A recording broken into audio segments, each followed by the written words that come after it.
What happens to your life when your only source of income disappears tomorrow? Bills are still facing you. House rent is waiting for you, and your responsibility are piling up. How devastating that would be. And this is the reason why most people always tell you have multiple sources of income. But what does that really mean? Most people think having multiple sources of income means they have a job, they have a business, they're into real estate, they're into forex trading, they're into crypto, and five other different hustle. But that's not true. Multiple sources of income simply means you are not dependent on just one income. And there are different ways of doing that without burning out or losing more in the process. One of those ways are more labor. For instance, you can have a job and a freelancing job.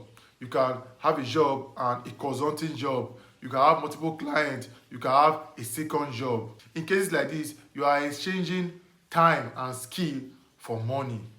Another method in which you can increase your income is by business. You start a business, you sell a product, you render services. In cases like this, you will use system and value creation to generate money.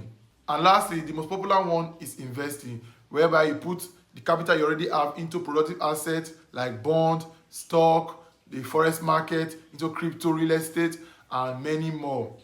And depending on the investment, your return can come in income, growth in value, or even both. The real goal is not to have 10 different sorts of income, 10 different things you do. You might burn out doing that. The real goal is to not to be fully dependent on just one income. And here is a clear example. You can have a job that pays you salary monthly. You can diversify into freelancing income. You have a personal brand. And at the same time, you are investing in assets that gives you dividends. This is just a simple way in which you can have multiple sources of income without burning out or losing in the process. Don't make the mistake of feeling comfortable because your salary is okay. Then you say, I don't need freelancing, I don't need dividends, I have a good salary. You might be surprised what comes next.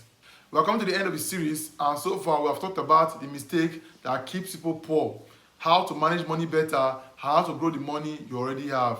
But we have not answered one crucial question.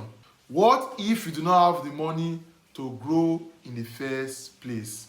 Because before you can save more money, invest money, or build assets, you first need to know how to make money.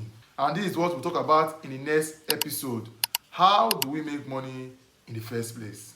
Always remember, cause does it better, and I'll see you on the next one.